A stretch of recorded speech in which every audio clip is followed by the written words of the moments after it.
A ver, hay gente que me pregunta y me pregunta a través de mis redes sociales y de las formas en que hay para contactarme, que por qué dedico tanto tiempo en mis espacios, tanto en radio, televisión y en redes sociales, al asunto de la pandemia de COVID-19.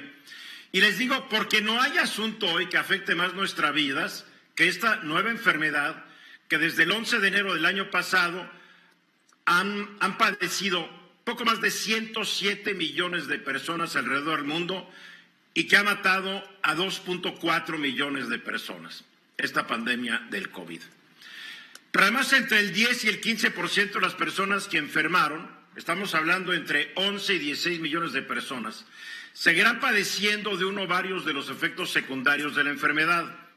Estos son, de acuerdo a la muy prestigiada Clínica Mayo, dificultad para respirar, tos, dolor articular, torácico, muscular y o de cabeza, latidos cardíacos rápidos o palpitantes, pérdida del olfato del sabor, problemas de memoria, concentración o sueño, sarpullido y pérdida de cabello. Para quienes se enfermaron gravemente, las consecuencias pueden ser peores: daños a los pulmones, corazón, cerebro, sistema circulatorio, problemas de coagulación, depresión, ansiedad y fatiga. En nuestro país, poco más de 1.9 millones de personas han enfermado y poco más de 167,000 han muerto. Es probable que entre 194 y 291,000 personas sufran durante quién sabe cuánto tiempo uno o más de los efectos secundarios arriba descritos. Todos estos números nos indican la magnitud de la tragedia y sus efectos económicos, sanitarios y sociales que desde ahora y durante años estaremos sintiendo los que sobrevivamos la pandemia. Por ejemplo, ¿cuánta riqueza dejaron de generar quienes murieron a una edad en que aportaban su trabajo, experiencia y conocimientos a la economía de sus países? ¿Cuánto no generarán ya quienes quedaron gravemente afectados por la enfermedad? ¿Cuánto le costará al sistema de salud de cada país atender los padecimientos que sigan sufriendo muchos de los que enfermaron?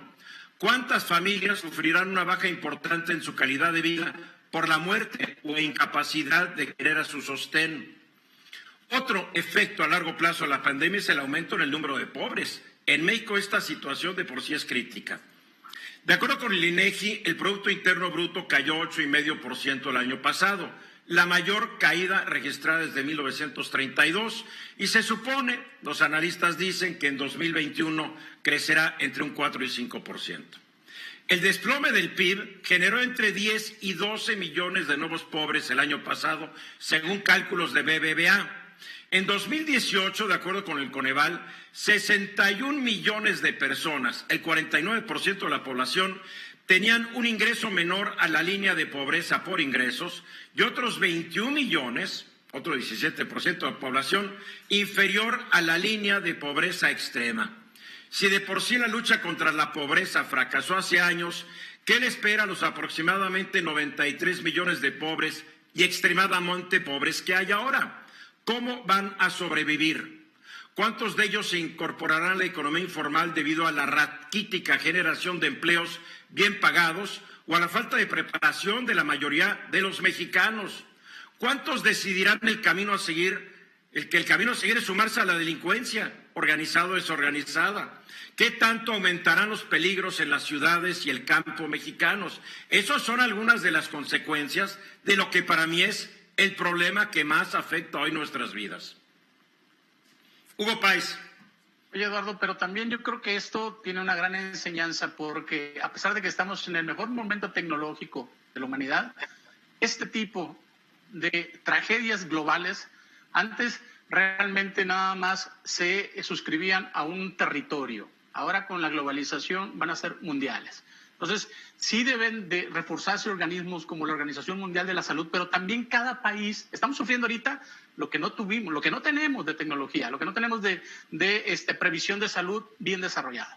Y creo que a partir de ahora, a pesar de este aumento tecnológico a nivel mundial, va a tener que ser un tema y va a tener que ser un concepto muy importante donde los países van a tener que aplicarse, no nada más en atención, sino también en presupuesto, y tenerlo como algo que puede repetirse inmediatamente. Tal vez dure un poco más, pero esto ya lo tenemos en el mundo. Liliana. Mira, yo estoy de acuerdo con Hugo en que ya hay muchos avances tecnológicos, Eduardo, que nos ayudan a paliar pues varios tipos de crisis, ¿no? No obstante, Hugo, si tú te das cuenta, el problema que nosotros enfrentamos con la pandemia se puede resolver de formas mucho más sencillas, como es el uso del cubrebocas. Y ni siquiera eso tan sencillo logramos que las personas lo hagan y que los principales líderes de nuestro país lo pongan como ejemplo. Entonces, no tienes que irte hacia la implementación de la digitalización y la tecnología, etcétera, etcétera, cuando cosas tan sencillas ni siquiera se logran hacer. El problema es que este es un fenómeno mundial, Liliana. La gente no quiere ponerse un cubrebocas alrededor del mundo. Tú ves gente protestando contra el uso del cubrebocas en Holanda, que es un país civilizado.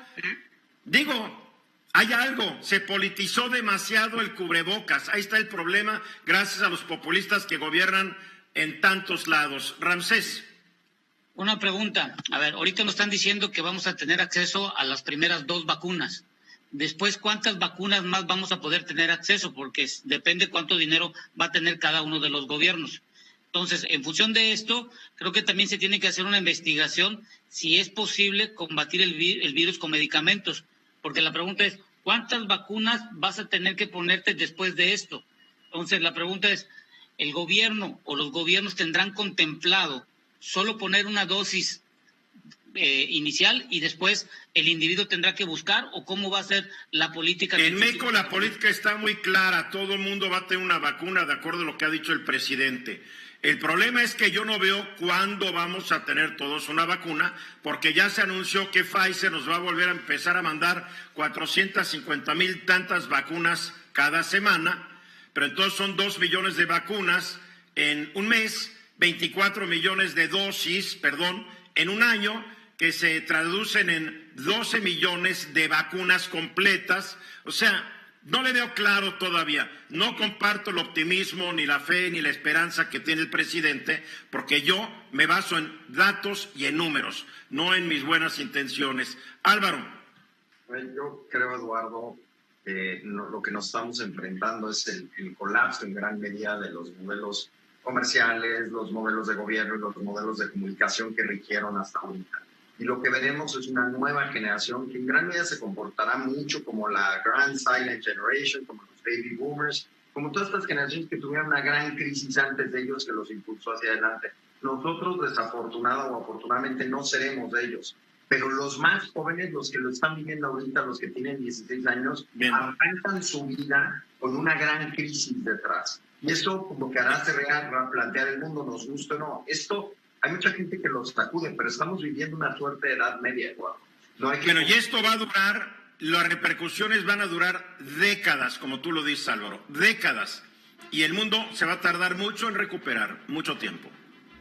Esta fue una producción de Grupo Fórmula. Encuentra más contenido como este en radioformula.mx.